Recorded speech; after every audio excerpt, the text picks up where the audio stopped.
Civil सेवा परीक्षा की तैयारी कर रहे मेरे प्यारे नौजवान साथियों, नमस्कार। फ्रेंड्स, आज मैं फिर एक नया कंप्रिहेंशन लेकर आप सबके सामने हाजिर हूं।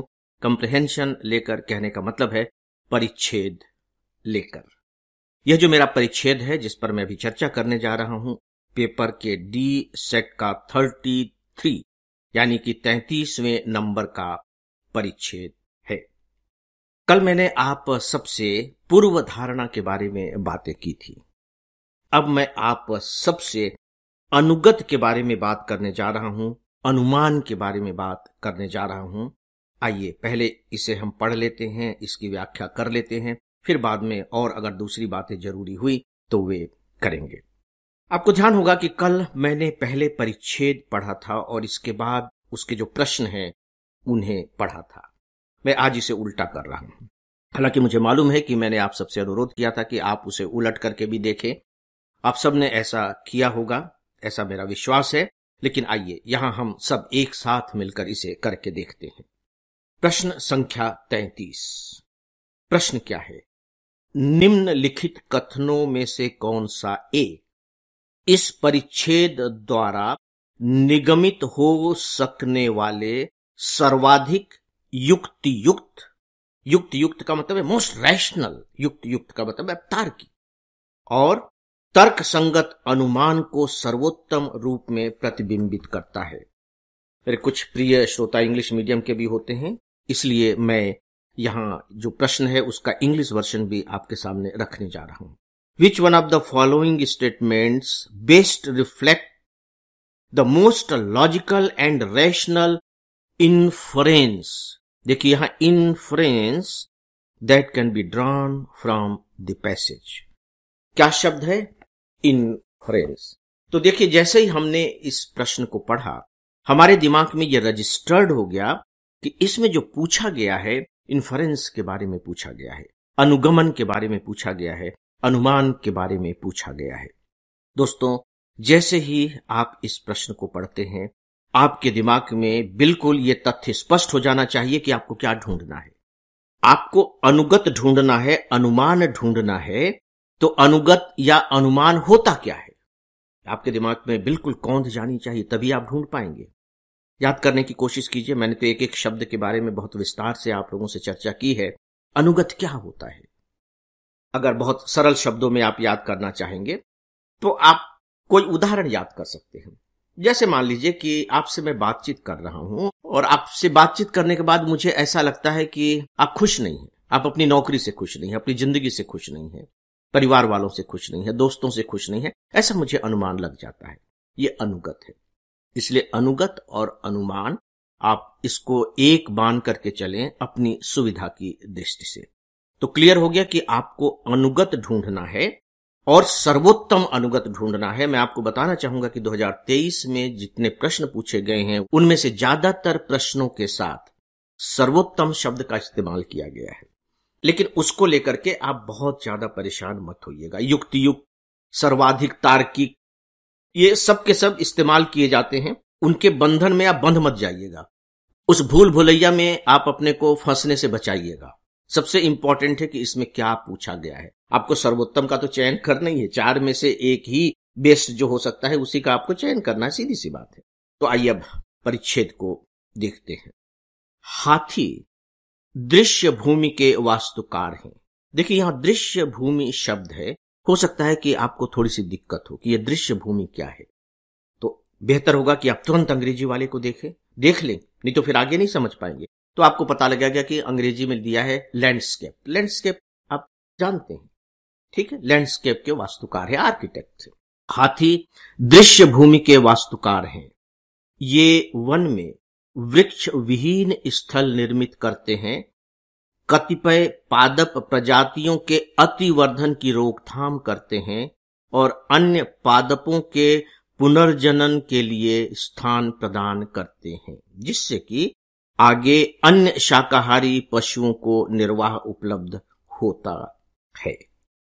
राइट। हाथी पादप, फल और बीज खाते हैं और अपने आने जाने के दौरान चलते हुए मल त्याग के साथ इन बीजों का प्रसार करते जाते हैं।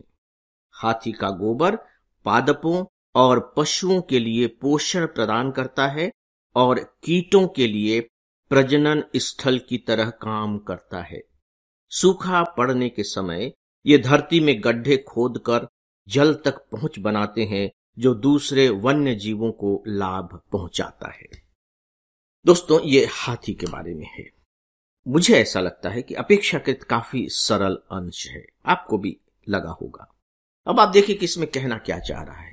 पर्यावरण पर आपने पढ़ाई की है, पर्यावरण आपका सब्जेक्ट है।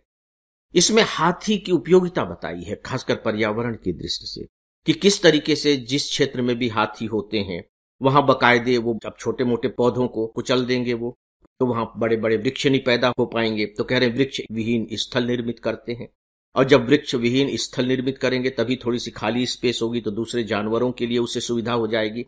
इसी तरह की बातचीत पूरे के पूरे आपको अंश में दिखाई देगी कि मल त्याग के द्वारा कैसे वो बीजों का प्रसार करते हैं, फिर उन बीजों से पेड़ उगते हैं। इस तरह की सारी बातें उन्होंने की हैं, राइट।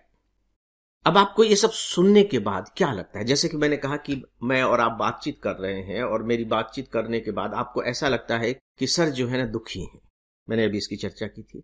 मैंने नहीं कहा कि मैं दुखी हूं, लेकिन बातचीत करने के अंदाज से या जिन शब्दों का मैंने इस्तेमाल किया या जो कहानी मैं आपको बता रहा हूं, उससे आप अनुमान लगा लेते हैं कि सर इज नॉट हैप्पी, खुश नहीं है।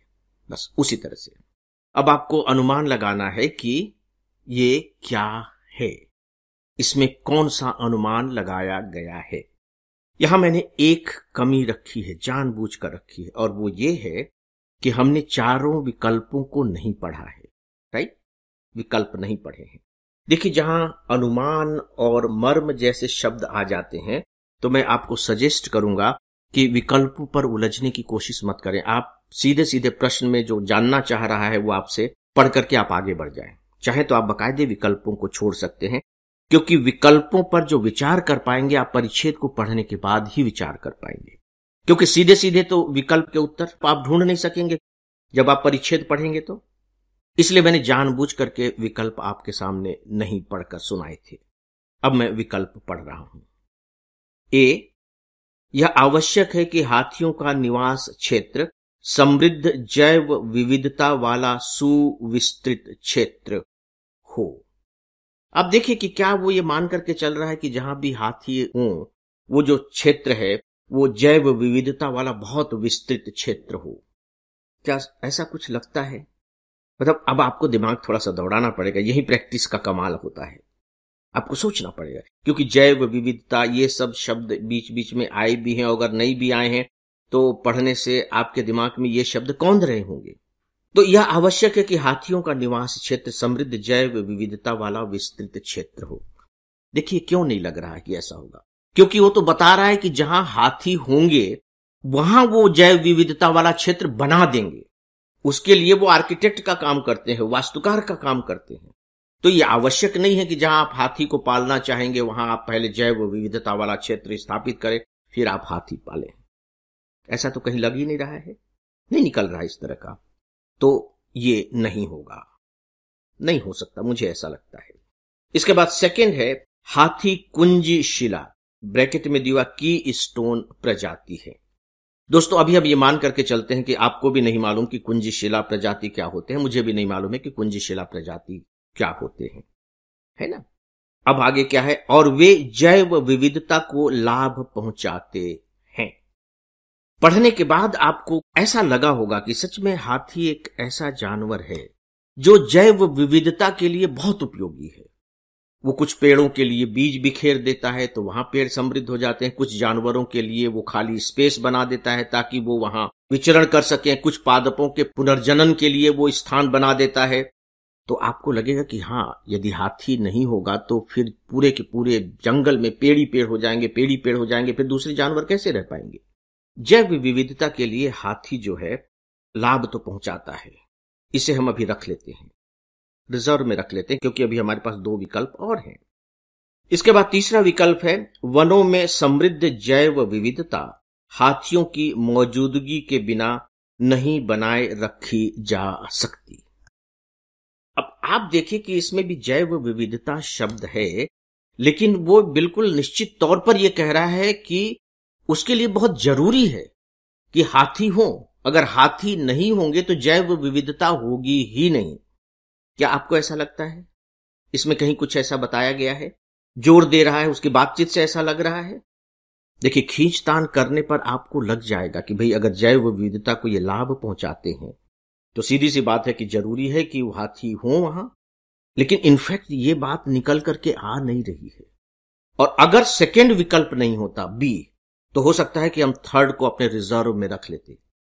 ठीक है, डी आखिरी है, हाथियों में क्षमता होती है कि अपनी आवश्यकता के अनुरूप प्रजातियों वाले वनों को फिर से बना लें। देखिए, डी बहुत ही लचर विकल्प है, बहुत ही कमजोर विकल्प है। हाथियों में क्षमता होती है कि अपनी आवश्यकता के अनुरूप प्रजातियों वाले वनों को फिर से बना लें। ऐसा नहीं होता है, न तो जनरल नॉलेज की दृष्टि से होता है और न ही इस परिच्छेद से निकल करके आता है। हालांकि हमें अपने परिच्छेद तक सीमित रहना है, तो ऐसा कहीं भी निकल कर नहीं आ रहा है। तो दोस्तों, मैंने थोड़ी सी व्याख्या की है जो समय मेरे हाथ में होता है उसको ध्यान में रखते हुए। तो मुझे इसमें जो बी विकल्प है वो सर्वोत्तम मालूम पड़ रहा है। जो इसका जो लेखक है वो अनुमान लगा रहा है या इस पूरे के पूरे परिच्छेद से जो अनुगत हो रहा है। दोस्तों, आप भी अपनी ओर से विचार करें और जब आप प्रैक्टिस करें तो आपकी प्रैक्टिस इसी तरीके से होना चाहिए, विचार कर करके प्रैक्टिस होनी चाहिए।